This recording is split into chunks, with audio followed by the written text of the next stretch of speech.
Bem, agora vamos dar uma olhadinha na relação entre os Estados Unidos e a América Latina. Você está vendo o Trump aí, segurando uma caveira, né? Aí entenda aí como você quiser, tá bom? Aí é com você agora, beleza? Mas eu acho que essa caveira são exatamente os países, né? Que ele exerce essa supremacia subordinados a ele. Eu acho que é por aí, tá? Bem, gente, deixa eu ver aí. Em resumo, não há certeza sobre como a administração Trump vai tratar a América Latina ou qualquer outra região. Se alguém tomasse como evangelho obrigatório suas várias declarações de campanha sobre comércio, NAFTA, né? Aí vem a imigração, deportação, o muro da fronteira sul, né?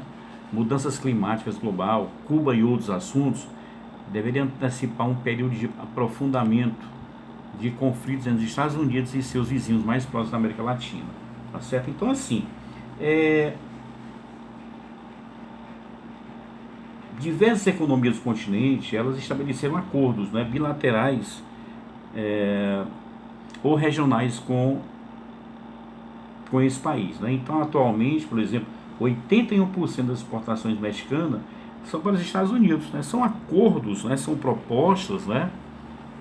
Aqui na América Latina, são relações comerciais entre Estados Unidos e países da América. E o México, como não poderia ser, fronteira, nós temos atritos, né? Então, Estados Unidos e México aí, ou Estados Unidos, México e Canadá, eles fazem parte do Acordo de Livre Comércio da América do Norte. É o NAFTA, né? Que foi criado em 94. Então, estabeleceu o livre comércio entre esses países por meio de eliminação das taxas para a realização de transações comerciais. Então, diferentemente de outros blocos, como existe na Europa aí, né? O NAFTA ele não incorpora a livre circulação de pessoas entre os países. Olha a diferenciação que existe aí, tá certo? Aquele lance de vai e vem, o México, o mexicano pode ir e vir, e o americano, não, não tem nada disso, tá certo? Então é um diferencial. Então o governo dos Estados Unidos,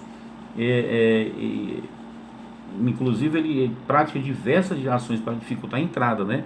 A construção do muro é um grande exemplo, tá certo?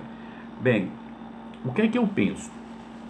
Eu acho assim que talvez o maior desafio aí para a América Latina como um todo, nos anos que Trump ficar no governo, né? E mesmo para os próprios Estados Unidos, vamos dizer assim, porque assim, a demagogia de Trump, ela parece refletir, né, uma disposição para ignorar ou até mesmo inventar fatos por conveniência política ou até um ganho pessoal, né? Então, aquela aparência dele arrogante, eu penso assim, arrogante, é, demonstra assim uma má vontade, uma falta de habilidade para se concentrar o suficiente para aprender, né? Traço que ele, você pode observar que é um traço que ele pode facilmente superar, mas eu não sei o que é que ele deu, não sei se ele quer ou se ele não quer, mas que poderia ser contornado por um gabinete ou até por uma equipe de fortes, né? Os Estados Unidos, gente, eles tiveram novamente livres de presidentes demagógicos, né? Tá? Então a ignorância, no entanto, muitas vezes ela contribui para muitos desastres norte-americanos, né? A invasão do Iraque talvez seja um desses exemplos, tá certo? Então ninguém deseja esse tipo de desastre para esse presidente aí, para esse Trump. Mas a possibilidade de dano significativo não pode ser negada, né? O que é que eu posso falar mais, né?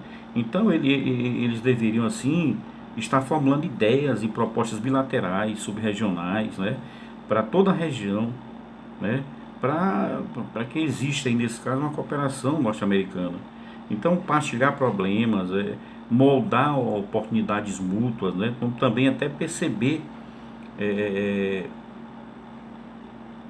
que os Estados Unidos está propondo o quê? Ideias novas, na tentativa de ajudar, salvar determinadas economias, né?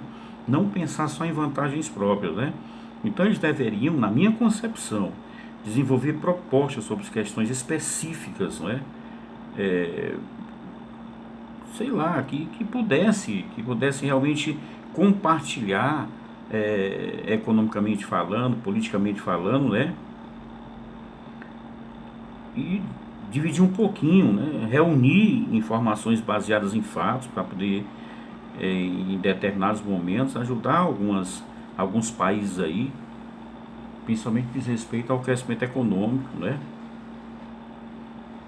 Criar instrumentos adequados para responder de forma esperada, tá? Para que realmente essa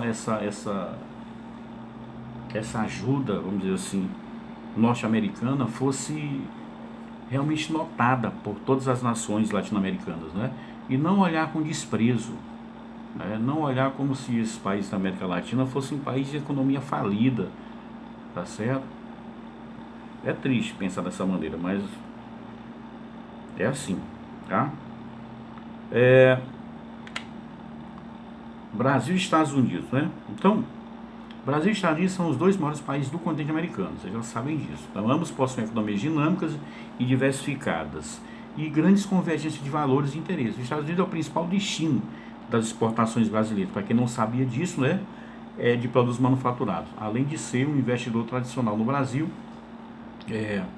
contando com empresas com presença do mercado brasileiro há mais de 100 anos. Então, as empresas brasileiras, por sua vez, têm investido cada vez mais nos Estados Unidos, como forma de ganhar escala, absorver tecnologia e lançar-se ao mundo.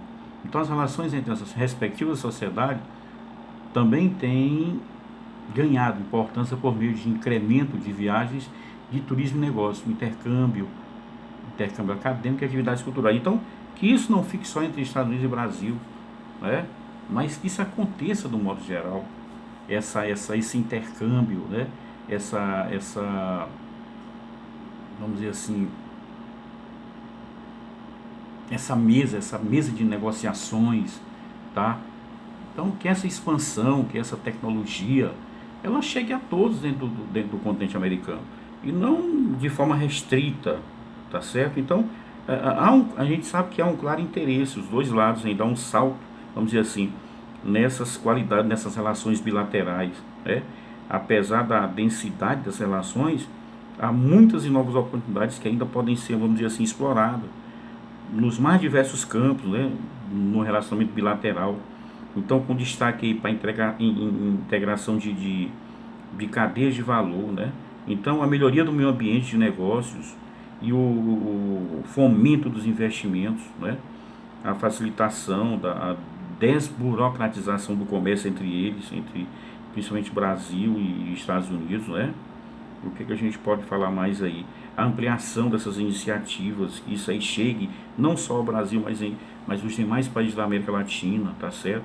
Fortalecimento da cooperação em materiais como defesa, segurança, energia, espaço exterior, a cultura, tá certo? Então, assim, nós tivemos aí no dia 18 e 19 de março de 2019, não sei se você lembra, do ano passado, né? O presidente, o Bolsonaro, ele realizou uma visita oficial aos Estados Unidos, né? Então, essa visita foi a primeira de caráter bilateral, né, do presidente da República ao exterior. Então, assim, na minha concepção, representou um novo marco nessa relação, tá?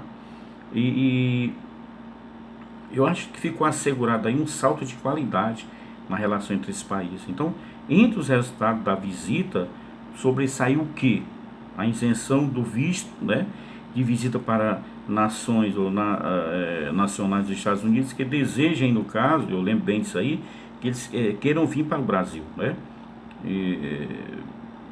Foi assinado um acordo de salvaguardas tecnológicas que permitirá lançamentos comerciais dos Estados Unidos a partir do Centro Espacial de Alcântara, tá? Então, essa assinatura também eu lembro como se fosse hoje, né? E a NASA para o desenvolvimento de um pequeno satélite de monitoramento do clima espacial, tá? Declaração do apoio dos Estados Unidos também para o ingresso do Brasil como membro pleno da OCDE, né, que é a Organização para a Cooperação e Desenvolvimento Econômico, a designação do Brasil como aliado preferencial extra-OTAN, aí que abre o que? Vai abrir novas possibilidades de cooperação em matéria de defesa, tá certo? Então, tudo isso é muito bom. Então, agora em março de 2020, o Bolsonaro realizou uma importante visita nova nos Estados Unidos. Foi na Flórida, né? Então, esse encontro teve início com o jantar que foi oferecido pelo Trump. Não sei se você lembra disso aí, foi noticiado, né? Saiu muito. Que se deslocou especialmente de Washington para homenagear, né, o presidente brasileiro. Então isso é muito bom. Então foi que eles trataram. Trataram da promoção da democracia, da prosperidade, da segurança, né? Então outras decisões aí, eles instruíram seus negociadores a fechar um pacote bilateral de comércio, né? Então que isso aí se estenda aos demais países, né? Tá? Então essa intensa interlocução entre os governos do Brasil e dos Estados Unidos, ela ocorre por meio de quê? Diversos mecanismos de cooperação. Entre os principais aí, né? Nós temos aí um fórum de coordenação bilateral, tá certo? Então existe aí um diálogo de parceria, diálogo de cooperação em defesa, né? Então, diálogo econômico financeiro, comercial. Então, tudo isso aí, acredito eu, deva se estender aos demais países da América Latina, e não só entre Brasil, né? Brasil e Estados Unidos, tá bom? Vamos passar para frente aí. Aí eu coloquei o mapa do Canadá, que é o outro capítulo do livro, uma extensão, que é Brasil, Estados Unidos e Canadá, não é? Não, foi que eu coloquei Estados Unidos, o território, né? O território dos Estados Unidos, melhor, o território do Canadá agora. Eu coloquei aí um slide só para que você realmente fique por dentro, tá? Historicamente, o Canadá foi colonizado pela França e pela Inglaterra, apesar de ter sido conquistado por um italiano, John Cabot, né, a serviço do rei inglês Henrique VII. Então essa colonização do país foi parte do expansionismo europeu pela América, diferenciando-se de outras áreas desse continente apenas no modelo de colonização. Politicamente, o Canadá é uma monarquia parlamentar, não esqueçam disso, monarquia parlamentarista, sendo o chefe de Estado, tá, o monarca-chefe do Reino Unido, pois pertence à comunidade britânica das nações, tá? O território é dividido em 10 províncias e 3 territórios. Eu coloquei o mapa para vocês aí, tá certo? Para que você não esqueça, só você associar aí, ó, tá bom? 10 províncias e 3 territórios, tá certo? Bem, população. Como é que é essa população do Canadá, né? O que é que eu coloquei de interessante? Eu fiz um resumo e coloquei o seguinte: o Canadá apresenta um pouco mais de 35 milhões de habitantes para ocupar o segundo maior território mundial. Olha, gente, aí, ó, fracamente povoado, 4 habitantes por quilômetro quadrado. Por isso, o país é considerado pouco populoso e pouco povoado. Então, o quadro natural dificulta a ocupação integral do território, tornando o nosso território um grande vazio demográfico. É brincadeira o que é mais, né? Enquanto 90% de seu efetivo populacional permanece ocupando uma pequena faixa de terra na porção sul de seu território, destacando as províncias de Ontário e Quebec, no leste, e a Colômbia Britânica, no oeste. O rigor climático do norte funciona como um elemento repulsível para a ocupação humana, né? Será que é outro Piauí? Menino. Então, essa concentração, essa fronteira que o Canadá tem com os Estados Unidos, ela representa a principal concentração populacional, para vocês terem uma ideia, né? Principalmente na região dos Grandes Lagos, né? E o Vale do São Lourenço, que fica na província de Ontário, que eu já falei aí. Cidades como Toronto e Ottawa, né? Ottawa, que são, no caso, a capital nacional, e na província de Quebec. Essa província, gente, ela é ocupada por franceses, tá certo? As cidades como Montreal e Quebec, nesse caso também, a grande maioria. Então essas províncias aí, elas abrigam aproximadamente aí 50% dos moradores, responsáveis por 50% da produção industrial do país, tá? No oeste você tem essa Colômbia aí, britânica, também apresenta importantes concentrações, né? E grande quantidade de indústria. Vancouver também é outro exemplo, né?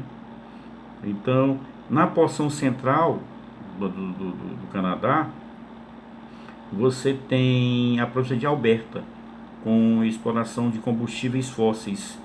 Se destaca como Edmonton e Calgary, tá certo?